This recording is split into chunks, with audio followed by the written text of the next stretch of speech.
Morning, I'm Dave Morris. Coming up in Friday's edition of The Play, we take a look at the state reading test, a name change for a popular college football game you may have heard of, and when could we see some rain? But first up, an investigation exposes troubling gaps in the state's system for combating an epidemic that has seen Oklahoma surge to near the top of the national rankings for prescription drug abuse and overdose deaths. While much of Oklahoma's enforcement efforts are aimed at drug seekers, far less effort is dedicated to identifying, investigating, and pursuing the problem providers. And that includes the doctors who supply the sometimes deadly dosages. Our Philip O'Connor, along with other members of the Oklahoman staff and our partners at Oklahoma Watch, will launch a special series this weekend on prescription drug abuse in our state. Be sure to pick up a copy of this Sunday's Oklahoman to learn more about the problem.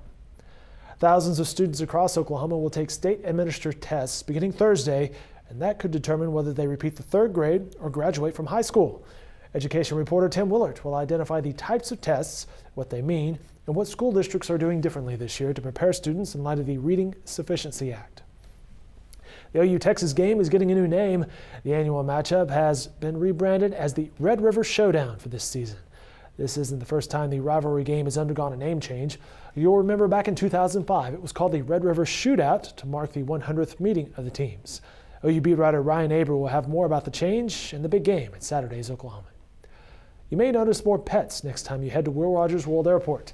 The airport is teaming up with an animal therapy group to help make your travel experience a little more calming. These guys, therapy dogs and their owners, will be traveling through the terminals in hopes of bringing smiles to flyers' faces. The animals and their owners do go through extensive training before being allowed to participate in the program. Now, experts say the pets have the ability to deliver therapeutic care to those experiencing stress or anxiety.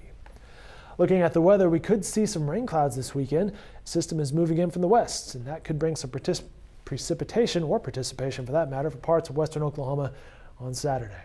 Rain chances could increase through Sunday morning as the front moves into central Oklahoma. Forecasters don't expect severe weather with this system. Highs will be in the mid-60s on Saturday, slightly cooler on Sunday, and then we will see highs next week. Look at that, 70s and some 80s. Looks fantastic as we approach the middle of the work week. That'll do it for this edition of The Play. Again, these stories and upcoming editions of the Oklahoman. Have a great week, everyone.